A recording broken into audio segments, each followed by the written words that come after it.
ആര് പറഞ്ഞിട്ടാണ് സാറേ എല്ലാവരും അടി? ആരരുത്? പരാതിക്കാരൻ രാജരത്നം പിള്ളയുടെ മകൻ രാജസെല്ലം തന്നെയാ. അവരെ ഭരിക്കാൻ വന്ന ഈ ബല്ലാരി രാജ ആരാണെന്നും എന്താണെന്നും അവർക്കറിയണം. അതല്ലേ ഉള്ളു, അത് ഞാൻ അറിയിച്ചു.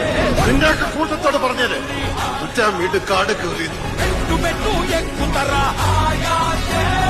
അപ്പൊ താൻ കുറെ നാളിവിടെ ഉണ്ടാകും. ഉണ്ടാക്കും. ചെറിയ പുള്ളി അല്ലവൻ. ഞാൻ ആരാണെന്നും എവിടെ നിന്ന് വന്നാണെന്നും ഒക്കെ ഞാൻ തന്നെ നേരിട്ട് പോയി അറിയിച്ചു കേട്ടോ.